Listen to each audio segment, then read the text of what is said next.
Case Keenum.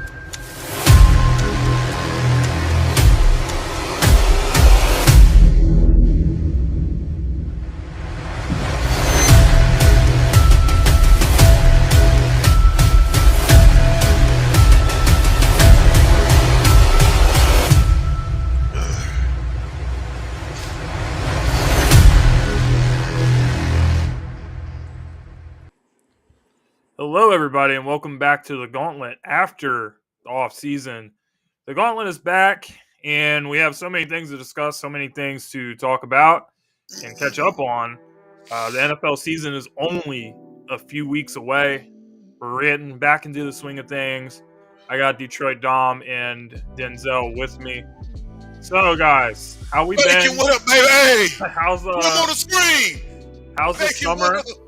And Grizz is already here. What's up, bro? So how you guys feeling, man? I just want to let everybody know that Deadpool versus Wolverine has been out for 2 weeks now. So if you haven't seen it, too late. We reserve the right to talk about it from this point on. So if we make mention of Deadpool versus Wolverine, I don't want to hear about motherfuckers ain't seen it yet. No, that's fair. 14-day gag order on spoilers. It's funny, just a couple days ago, somebody was complaining on Facebook about, not all of us got to go see Deadpool yet. Stop with the spoilers. I still haven't seen it, but I don't care. I don't really either. It doesn't really change that much for me. So, guys, we're going to get ready for the rapid fire. How this works is we're going to go through a number of topics within the next minute, and you guys just have to give your take as fast as possible, and we'll see how many we can get through. Starting with Mr. Jim Harbaugh, who was making comments about the allegations with Michigan. He's still being questioned about it. There's still all these reports following him.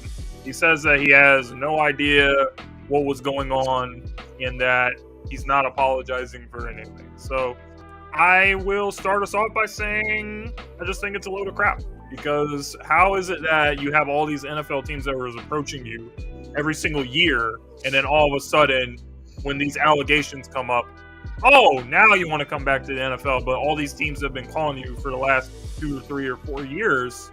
You didn't want to have anything to do with it then, but now you do. So there he is. That's why I think it's a load of crap as Tyler Ingram joins the show. What's up, Tyler? What's up? Never seen you wearing a bucket hat. I dig it, though. The vibe, right? I thought it was a fedora. Well, you called it's, what are we, 25? We don't say that. But anyway, back to what we're discussing. What are your guys' opinions about the situation that I just said? Harbaugh pulled a classic Pete Carroll saw the walls closing in at USC. That's why I said the biggest winner out of all of the. I guess we can call Reggie Bush an eventual winner because he got his Heisman back. But Pete Carroll saw the writing on the wall and he jumped ship. He went to Seattle and they ended up winning a Super Bowl. How about that? And Jim Harbaugh was like, you know what? If it worked out for him, it might work out for me. He knew what he was doing. Harbaugh was ready to leave years ago. I thought he was going to leave and go to Indy when Andrew Luck was not retired. He was just waiting for the right job, and then he was like, Michigan's paying me whatever I want, and the expectations are so lowered, so he cheated, and he got him a natty and moonwalked out of college football, as he should have. That being said, Chargers still going to Charger. I wish Joe was here. Okay. Yeah, I think it's his last gig. I mean, I think with the Chargers, after he's done with this, I honestly think he's done coaching football. I think after this falls on his face, it's kind of like, like when things get ramped up like this. I mean, granted, the John Gruden situation was different, but still, when things get ramped up to this kind of level, now all this pressure's on him. And even if the Chargers, let's say they are a playoff team, which I doubt it, but let's say they are a playoff team this year, I don't think that necessarily keeps his job.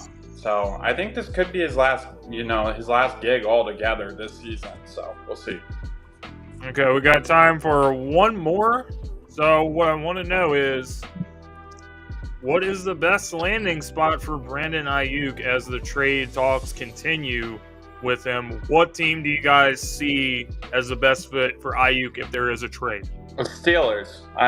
Simple. I think it's Steelers. Okay. That's a good pick. I'd say Steelers. They may try to shy away into more of a not an exact pass-heavy offense or anything like that, but it will definitely open up the passing game with him going there. His speed complements that offense. I think Ayuk to the Steelers. Dom? Steelers best. Browns most likely, because if Frisco wants a wideout, they could trade them Amari Cooper. I wouldn't do it. Both teams would benefit from that move. I like it, but my choice was going to be the Buffalo Bills. They have an inexperienced receiver room. They don't really have anybody that jumps out on you. So I really think that he would be a good fit there with Josh Allen, too. Buffalo would be spectacular. I just haven't heard about them in the rumors. New England I haven't either. It's like, I don't want to go there. I haven't either, and I also don't know if they have the not only cap but the draft. They don't have a receiver to trade them. But speaking of that, let's get moving with the sports morons of the week.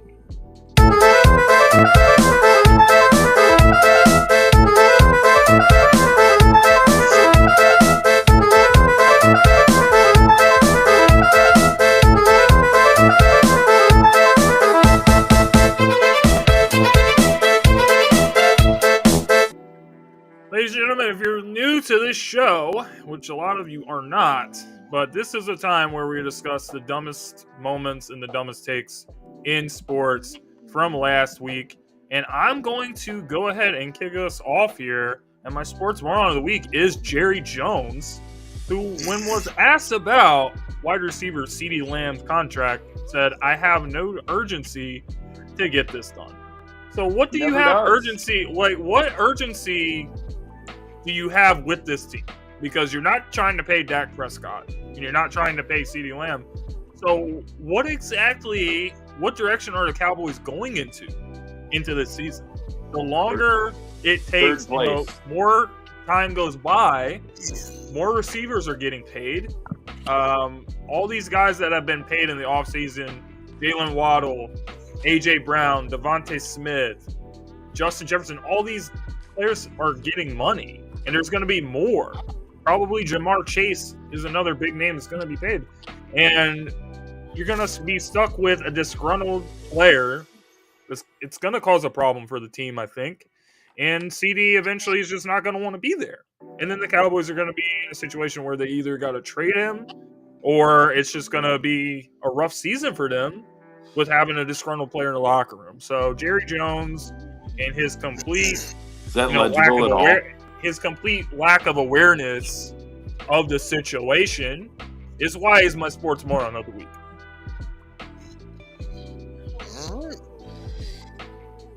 Jerry Jones has no urgency because he doesn't mind waiting, and then he loves the big deal. Like, look how much it cost him to finally sign Dak.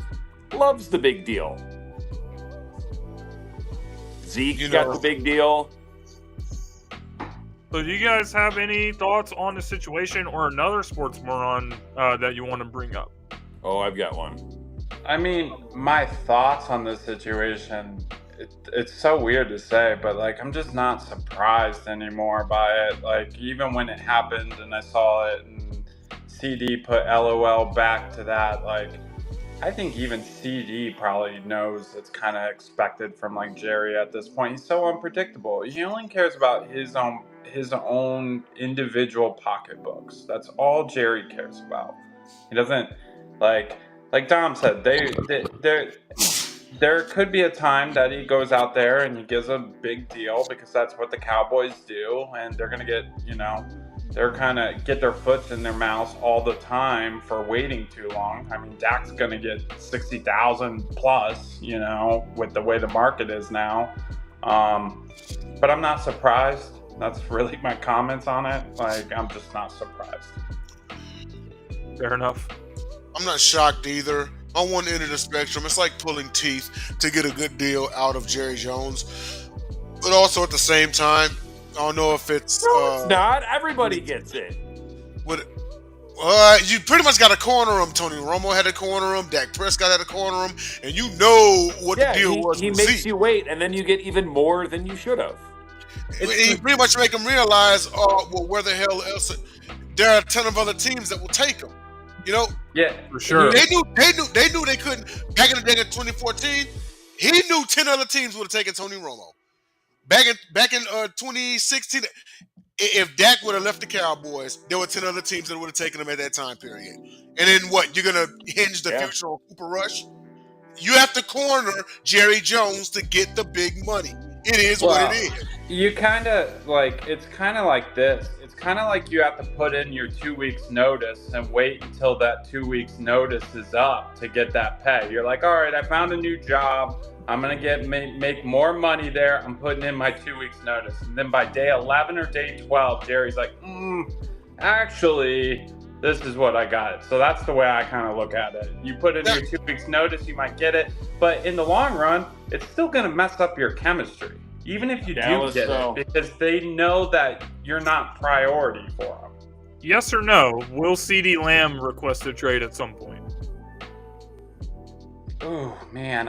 He can request a trade all he wants. He's not going to sit out and you lose see that the money. Brandon Ayuk situation? His numbers have gone up every single year. I don't doubt that, James. I don't doubt that. CeeDee's better. CD will get paid no matter where he goes. The Cowboys are going to pay him. They're going to pay Michael Parsons. They are not going to pay Dak. He's a great receiver. After they win 8 or 9 games, they are not going to pay Dak. If he's not happy and they're not paying him, then I think it's safe to say he will request a trade at some point. At some point, maybe, yeah. You see it everywhere else around the league pretty much. Especially now when you have the owner of the team making comments like this, and it's kind of disrespectful to a guy like CD that's, you know, he's coming off his best season. He's an all-pro. Have fun in Oakland then, buddy. All right, so does Dom have his sports moron yet? Oh, I do. Okay. And I quote, I'm going to read you the quote and then give me your guesses. And I quote, I helped Aaron win a couple MVPs. I helped Pat win MVP, couple Super Bowls. My resume speaks for itself, too. Ain't a one-way thing, man. I put up some big numbers with these guys, made some big plays for these guys. Oh, that was Valdez-Scantling that said that. Correct. I heard a ding in the background like 2 seconds before you said that, too. Yeah, that was it's my work phone for whatever reason. The preemptive ding. But yeah, it's Marcus Valdez-Scantling. Yeah, well, that's not true. He dropped so many passes in Green Bay, so I have no idea what he's getting at there. He was terrible in Green Bay, but he was fast. He was terrible in KC, and he got all that money. I'm sorry, he's really not that good. He's just fast. He's not that good. He's not good. Really not. He's not good. He's fast. If he gets the ball, he's fast. Outside of that, he's always been a mid-tier receiver. It is what it is, you know. I dig marketing yourself on one end of the spectrum, but the other end of the spectrum, you're not Devontae, so. That's why they need Ayuk. Valdez-Scantling's a Bill now. Everyone else is gone. Diggs is gone. Gabe Davis is gone. Here's the thing. One thing I'll say about the Bills, I think it's a great idea. I think it's a great comment that James made that Ayuk could go there. But I think people are kind of like undervaluing what Keon Coleman could be there as a rookie too. I forgot that. He might be a pretty good. He went to a really good spot for him, and he's kind of was like a hidden gem in the draft. I think Keon Coleman could be quite good in Buffalo. So. Michigan State receiver, and then look what he did at FSU. Yep. I forgot they got him. He's the real deal. And he's to play in that weather. Josh Allen throwing the ball. Any other sports morons before we move on? Mine's real quick. I know people don't like LeBron, and I obviously Dom and stuff like that. And I saw all the comments yesterday like, oh, if USA don't win, are they going for a LeBron's medal? And all these, all these little funny jabs, but dude, shame on everyone who is actually rooting against USA yesterday. Like, that's the way I look at it. Like, you're watching the Olympics, man. Like, come on. You're rooting against your own country. Yeah, you might not like LeBron, but you can root for the other guys. But come on, man, root for your country. You want them to win. You don't want them to be an embarrassment. So that's all. And then, I mean, the United States has been on an absolute tear all Olympic long. And incidentally, that leads into my sports moron. So my sports moron is to the Paris 2024 Olympic Committee. Sha'Carri Richardson and Jamaica's Shelly Ann Fraser-Price were victim to a last-minute rule change. This is when they pulled up for the 100-meter final, and they said, "Oh, hey guys, you got to enter in the main gate off the team bus." They weren't in the Olympic Village. They took personal vehicles there. It took them an hour to walk to where they needed to go, and once they got there, they couldn't even warm up. They had to get right into the race. Well, Fraser-Price ended up not being in the semifinal. Sha'Carri Richardson got there just in time to get in the final and got silver. But now, I mean, for somebody to have gone through all that and still get a silver medal is pretty amazing. But people are saying that she easily would have won gold had she actually gotten there, taking the time to stretch and warm up and everything and really get prepared. But yeah, Olympic Committee, F you for this one. There was a dude, a medalist, like maybe not a gold, but a silver. There was a picture of it. He was sleeping outside, like not on the park bench, but next to it, like with his bag as his pillow, because the AC went out in like 90% of the Olympic Village. That's crazy. And one last thing about just to add on to the Olympic Committee, shame on the Olympic Committee for letting that men's volleyball player from Netherlands even compete in the Olympics. A lot of people don't know that, but a lot of people don't know about that. But that guy raped a 12-year-old girl, and he was still able to participate in the Olympics. There's a lot of athletes that are competing in the Olympics that are not adults. Shame on the Olympic Committee for even allowing them. Yeah, funny that you say that, because you know who's on the men's Olympic volleyball team? Oh. Chase Budinger. Reminds me of Globerman, but there's so much that we could get into with that whole conversation with the Olympics. It might be another time. But we're gonna take a short break here, and when we get back, Nick Foles retires from the NFL. We're gonna talk about his career and some of the things that he was able to do during his stint, mostly with the Eagles, but also everything else. So we will be right back. Always sneaking in the Eagles topic.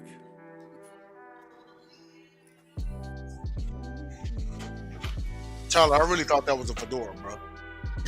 Oh, no. It's a bucket hat. Fedora, I almost put mine on earlier. I thought it was I'm gonna. The old Chicago gangster, fedora, you know what I mean? And it's, yeah.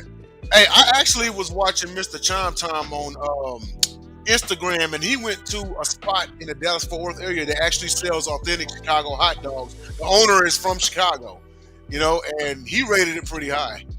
Well, you should go get some. Yeah, I think I'm Solidarity. up there, Yeah, I saw Dom had some. Dom had some a couple of weeks ago. I have the 5 bucket hats, 3 Kangles, and then 2 that I got off Temu for like $4 a piece. Hey. All right, guys, and we are back. Nick Foles retired from the NFL. Nick was the Super Bowl MVP in 2017 against the Patriots, throwing for 373 yards, 3 touchdowns. Also caught the receiving touchdown, the Philly special, one of the most iconic trick plays that we've ever seen in Super Bowl history. Gutsy call by Doug Peterson at the end of the first half. But Foles was overall not really a great quarterback, like when you look at the totality of his career, but he still had a good career. He made it in the NFL for over 10 years. Not everyone can say that. He made a Pro Bowl early in his career when he had the season. He passed for 27 touchdowns and 2 picks.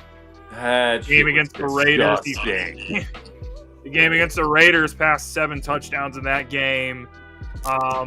But, Foles was about to retire from the league until Andy Reid called him on a camping trip and said, hey, come play in KC for your back me up. And then that kind of gave him the rejuvenation that he was looking for. So overall, Foles kind of had an up and down career, but everyone will still remember, especially in Philadelphia, for the Super Bowl run and everything he was able to accomplish.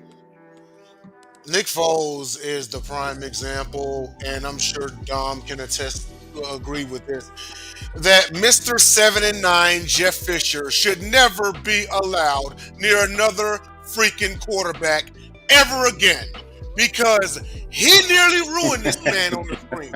He nearly did. He did ruin him. I don't give a fat. Andy Reid he did ruin him, but Andy Reid fixed him. Listen, I don't give a flat, flying, fat ass fuck if he had. I ain't never seen one coach ride high off one Super Bowl appearance that he didn't win. Shout out to Shannon Sharp on that one. And then since then, after McNair leaves, 79, the occasional 8-8, 79, ruined Foles. Foles had to get resurrected. Almost ruined Keenum. Yeah, but you know what? That's another story for another day about how bad Jeff Fisher was down the stretch. Shout out to Nick Foles on how do I put this? Like you said, it wasn't a great career, but it's had great moments. He threw for 7 touchdowns. He made his lone Pro Bowl. He had the best postseason run of any backup quarterback since Jeff Hostetler for the 90 Giants. This man went to the Super Bowl and he KO'd the almighty Patriots.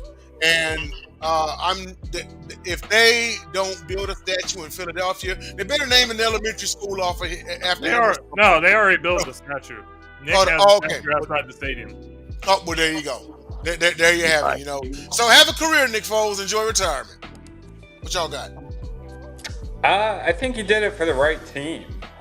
If Nick Foles wins a Super Bowl for a team that has like a storied history of winning Super Bowl after Super Bowl after Super Bowl, I don't know if it gets the shine, that it does then.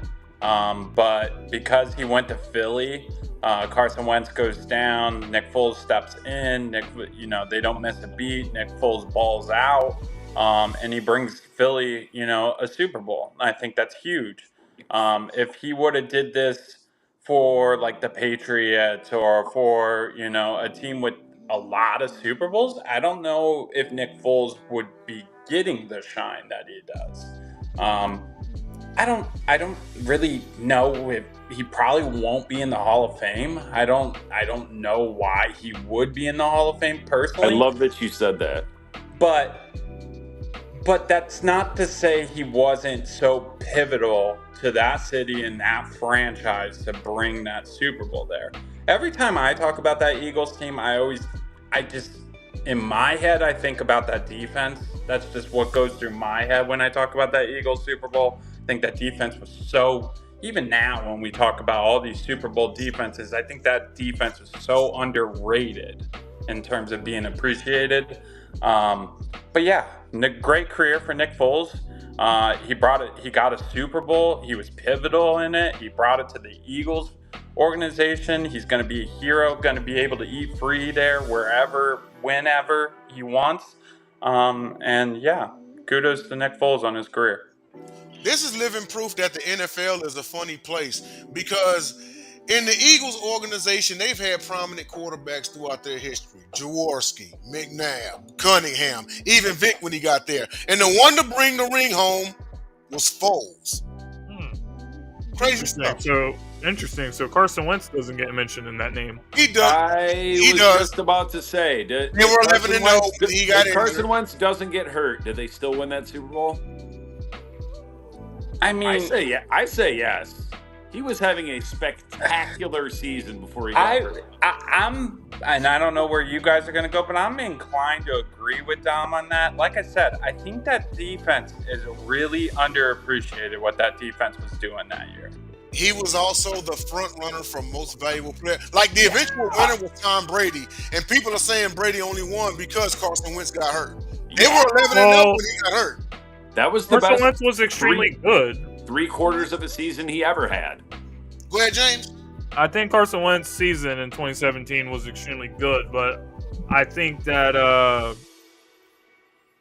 it's a little bit overhyped because that team was extremely good, and all the players, it was just everybody on the team was locked in and doing their job at a high level. Even like Tyler said, as underrated as that defense is, it doesn't matter if your defense is great, good, average, below average, or terrible. That has no effect on the offense. James, question for you. If Wentz finishes the season and wins most valuable player, do you think he would have deserved it? For that year? What do you mean? He probably would have because we had the 100%. best team. What was their record before he got hurt? The best team and the best record. So. 11-0. Dom, they was 11-0. Oh, dude, absolutely. If Carson Wentz finishes that year, he was the front runner before he got hurt, like by a large margin. But the better question is, do you think that Carson Wentz could have won the Eagles the Super Bowl that year, or? Like I said, I think so because I you know where I stand on this, James. I think that defense was willing to win in those cold months. Yes, so. yes, 100%. Yes, but held the Falcons to 10 points and Minnesota to 7. Yeah. So it's not out of the room. I thought to think if Wentz starts that Super Bowl, the Eagles win anyway. You've heard me say it for years. Y'all were straight either way. Maybe I mean, not. It's like Nick Foles had no pressure. I'm not trying to throw shade at Brady, but Brady got carried by some really good defenses too. You know what I mean? So like to every Super Bowl. Yeah. Pretty much. Todd Gurley has 2 knees. The Rams and Jared Goff win that Super Bowl. When you have such an elite defense, you're automatically a good playoff team. Honestly, like you really have to mess things up. Yeah. I mean, Malcolm Butler sat out there. Well, he was benched that Super Bowl. Wouldn't have made a difference. Eagles were winning that game. They won. They put up 41 points. The Patriots won the boringest Super Bowl of all time by just playing defense. Yeah. God, that was awful. that Super Bowl is my least. I hate that Super Bowl. God, you mean Julian Edelman with the least deserving, most valuable player of all time? That Super Bowl is so bad. Least deserving Super Bowl MVP of all time. I'm sorry, and I like Julian But he's Edelman. a Hall of Famer, right? But what they did to McVay's offense, No Todd Gurley. I think this is a good segue into our next topic, which is going to be Super Bowl contending teams for the upcoming season. When we get back after the short break, we're going to dive into it, talk about the top teams that we think can be competing for the Lombardi.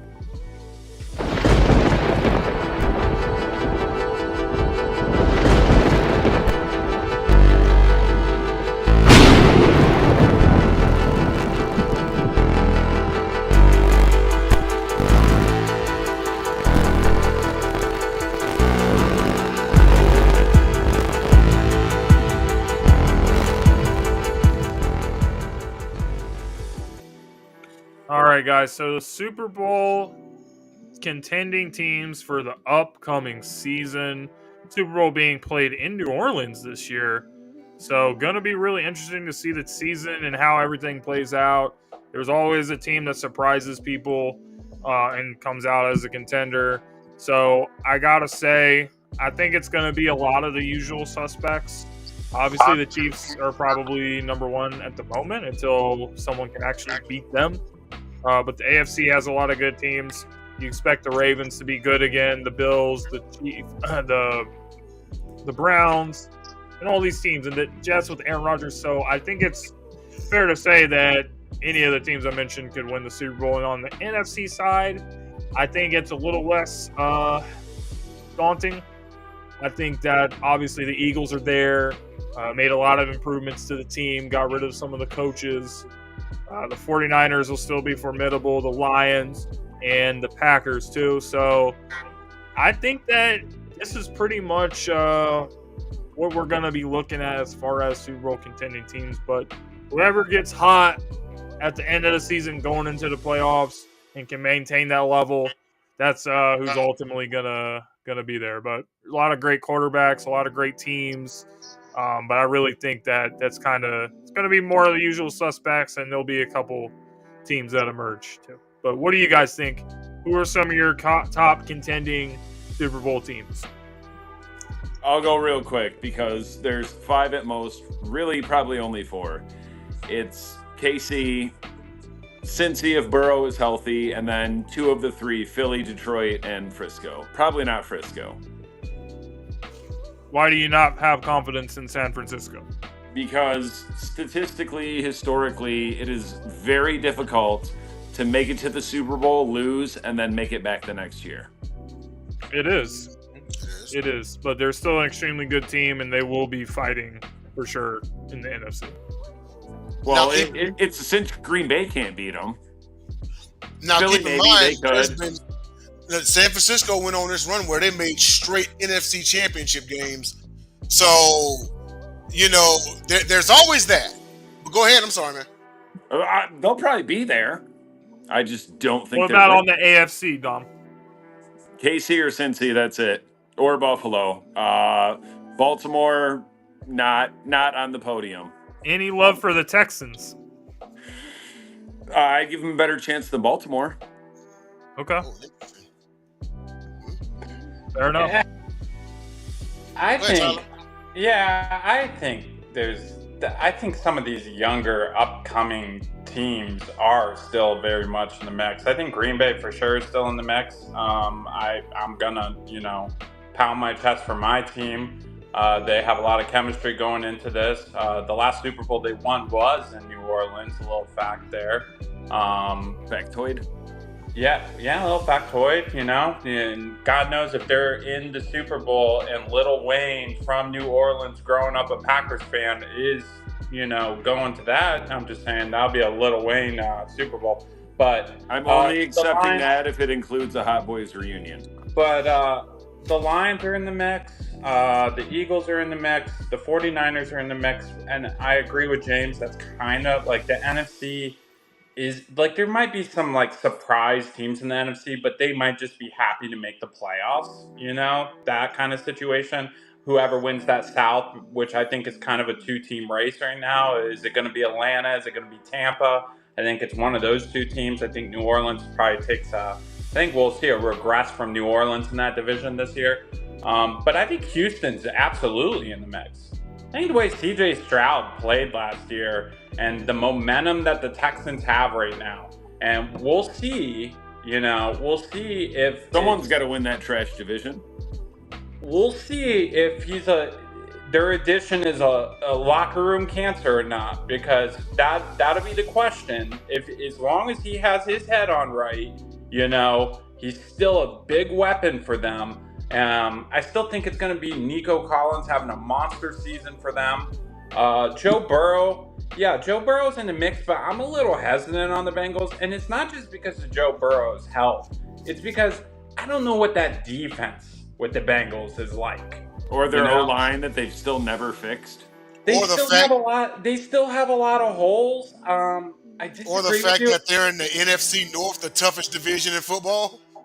And one disagreement I have is I think Baltimore still is in the mix. I understand that they can't get it done in the playoffs, and I get where Dom's coming from, but I still think them adding Derrick Henry, and when it becomes cold months when you need to run the football and play defense and be well coached, Baltimore's still absolutely in the mix, I think. Plus, this is going to be Lamar's second year under that offensive coordinator, so I think the Ravens are in the mix too. Yeah, it's kind of the same usual suspects, though. I don't think like anyone is really, and obviously I don't even have to mention Kansas City. They'll in fact probably win the Super Bowl again, for all I know at this point. They won't beat the Lions. The only reason I'm hesitant with the Ravens is because they lost so many pieces on the defense.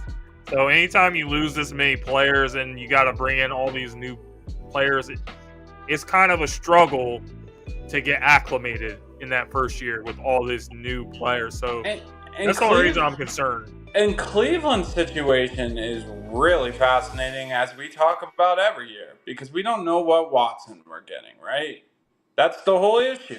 They definitely have the talent. Sadly, we'll never get even 75% of Prime Watson. Because they have the talent. Their defense is so good. The Browns' defense is probably the best roster in the NFL. Their defense is good enough to be, a contending playoff team. But I don't know what their quarterback situation is. And now with their running back room, it's getting really thin with all these injuries. I think Foreman went down a couple weeks ago. They don't know what they're getting with Chubb coming back. So, Cooper's great, but we'll see what their quarterback situation is. At this point, if Watson can't play, it's like, how much trust do you, with that defense, is Jameis capable of winning, Did the Browns also trade for Elijah Moore? Yeah, the Browns have Jerry Jeudy now as well. So they got some. Oh, that's right. So and Jerry Jeudy might fit in well. And here's the thing. Everyone makes fun of Jameis Winston, but Jameis Winston could win games because of that defense the Browns have. So, and handing it off. Because even if he throws the ball away and it gets picked off like Jameis does, he throws a lot of interceptions, the Browns don't give up a lot of points. When healthy, Nick Chubb is the best running back in the NFL. Well, we'll see going forward now, but there's a guy that won the Offensive Player of the Year last year that may have something to say about that. Who? McCaffrey. Oh, yeah. Look at what he did last year. He's got to be the best running back in the league right now. All right, so Denzel, talk to me about the Super Bowl contending teams. Where are the Texans at on this list, and what are some of the other teams that you think could be in New Orleans at the end of the season?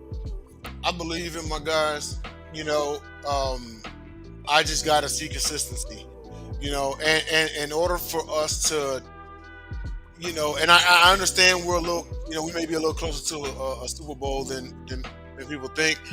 It's just, for me, we got to beat the Chiefs of the world. We got to beat the Ravens of the world. We got to beat the top dogs, in order for me to really affect it. I'm going to root for them every single game, of course.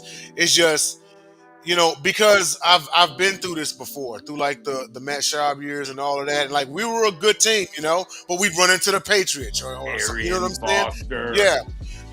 We gotta beat who's considered the Kings right now. But do I see the Texans back in the playoffs? Yes, absolutely. I think Stroud will be the best quarterback in that division. And he's Dom one said, season of course, away from being the best Ohio State quarterback ever. Yeah, Nico Collins, 1 season away from being the best Michigan wide receiver ever. Probably, yeah.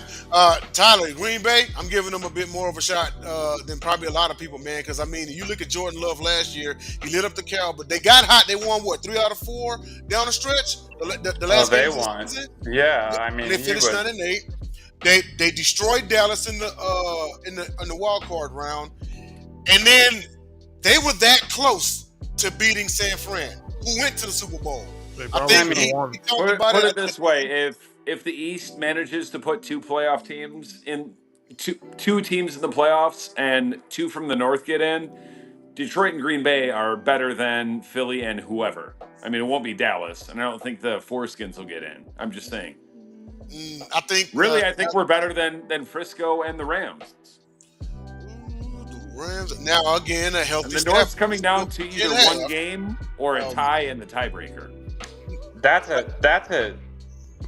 an interesting name there, because I think, the Rams are interesting to me. What the Rams might win that division. No, they won't. No, I don't see the Rams winning the Pac-4. I'm sorry, it's still the 49ers division. I think you're being a little disrespectful for the 49ers. This team they still have talent all over the board. It's the Niners division to lose. But the Rams are interesting in the sense that the Rams have a lot of talent on their team. It's just I don't know what we're getting with the Rams. They finally got a running back that was running the football at the end of the season last year. Kyron Williams had 1,000 yards in 10 games. I know he was. People sleep on him, man. He was really running the ball very well towards the end of the year. And I also know the last time Matt Stafford was healthy for a whole year, they won the Super Bowl. That's the question to me, though. There it is. That's the question to me, though. Is Matt Stafford gonna play a full season? He might miss 1 week when he finally beats his wife and goes to jail. Him and Joe Burrow, I have to throw that out. Like, I think Joe Burrow is extremely talented, but he's played 4 years in the league and he's missed half the season in 2 of those seasons. I have to call it for what it is. Their offensive line didn't get really addressed there, and their defense gives up points. Meaning Joe Burrow needs to not get hit and they need to score points every week. They've never fixed that O-line. That's been their MO. Like, ideally, you have at least... Their defense gonna give up at least 28, you know? So Burrow's got to find number one more often than not. Dude, this might be my hot take. We keep talking about, like, the Bengals could either be contenders or they could be last place in the North. Oh, yeah, if Burrow gets hurt, they're done. They're done. If he's healthy, he's got Mahomes' number. If he's healthy, he's a scary man to play in the playoffs. And look how many times he got sacked on that Super Bowl run. The interesting part about you guys' take on the Bengals is even without Joe Burrow, they still missed the playoffs by 1 game last season. And here's another thing. The wild card in this whole thing is, what is Pittsburgh going to be? People are expecting them to be last place, and I think they might be better than what people are estimating. Yeah. They have 2 quarterbacks, which means they have none. Okay. So before we close this out and go to non-sports topic, I'm just going to ask one question relating to the Super Bowl debate. Everybody go around and name one team that everyone is kind of saying is a real contender for the Super Bowl, but you just don't see it. Any teams leaping out to you? Well, we know Dom's. Dom's made mention to it. Mine's Cincinnati. I think they have too many holes. Okay.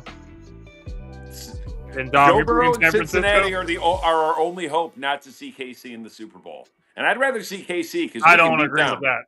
But we're not beating Cincy. I think there's a few teams that could probably knock off KC, but will they? We don't know. All I know is young quarterbacks usually in that second, third year they start hitting that window where they can make it. And I'm thinking, and I know Jay says he needs to see consistency from his team, but Houston is a big wild card in that AFC. I think they could go. I think Houston could win the AFC. Houston is my favorite team in the AFC.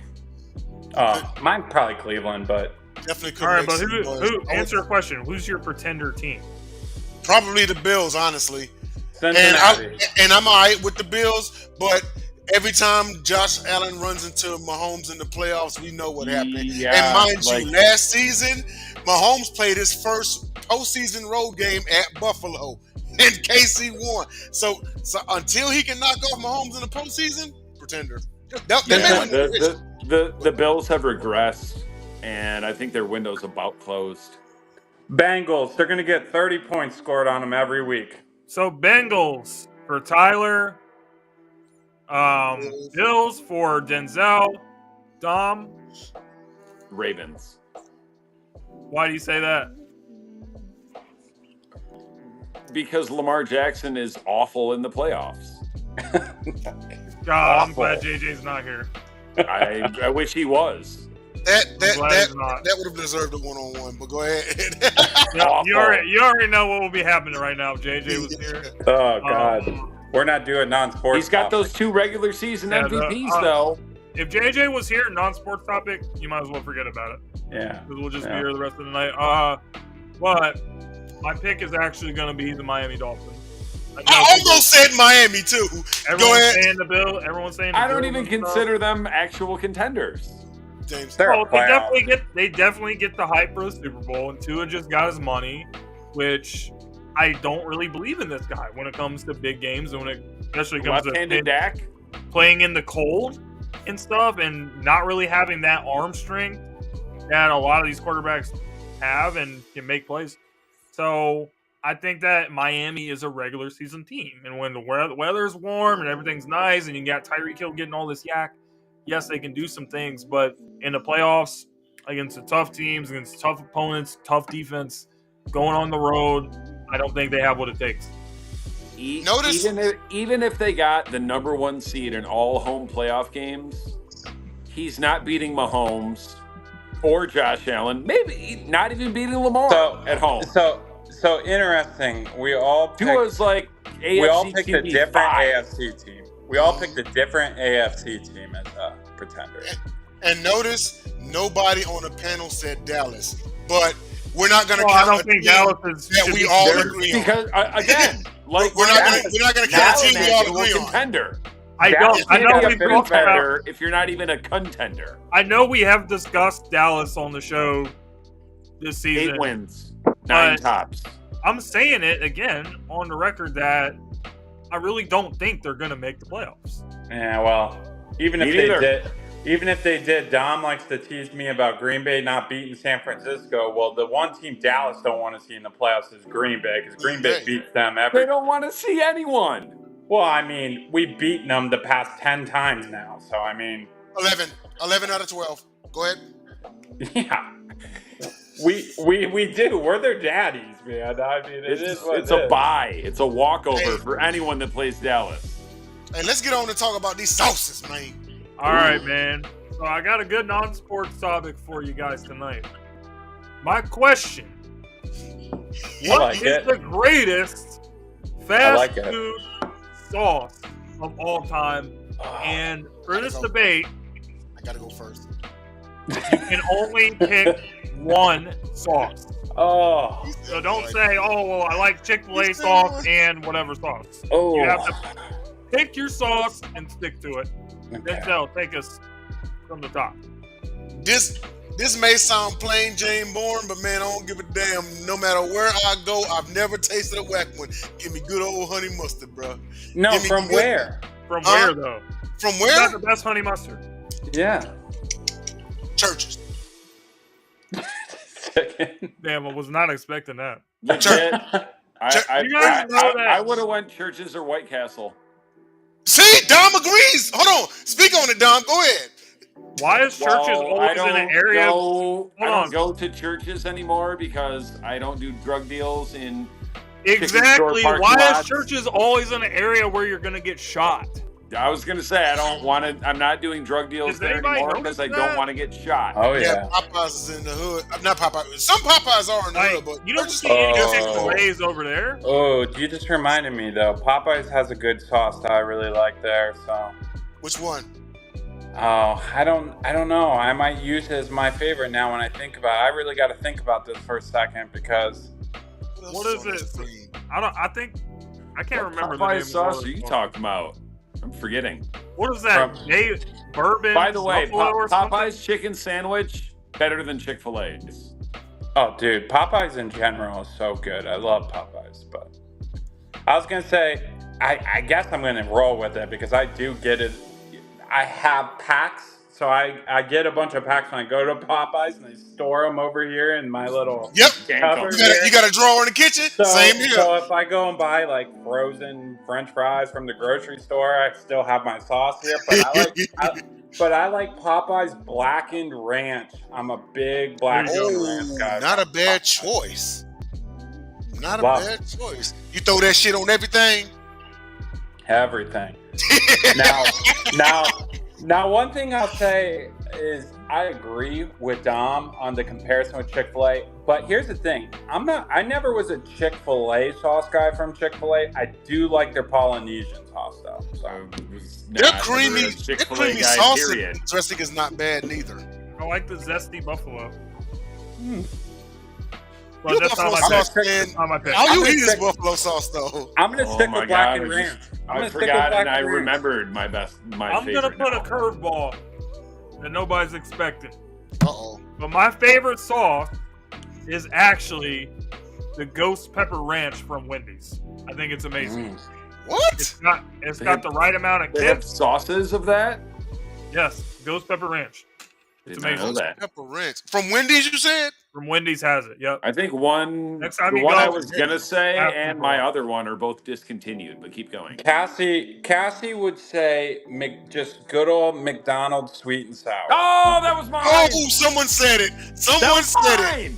That was It's the the best original McDonald's. one, but then I thought It's the best. others. It's the best McDonald's sauce for sure, easily. It's amazing on fresh chicken nuggets, and it's like I think pretty McDonald's good on has fries. good honey mustard. They do. They do. But what McDonald's doesn't have good is ranch. They don't, and Right. I love ranch, but they that, do not. That have was good. my other one, because as you guys got to talking, I thought of like 3 or 4 other backups. McDonald's ranch is pretty mid, but Chick-fil-A's is really good. The best ranch on earth is Jet's Pizza. Oh.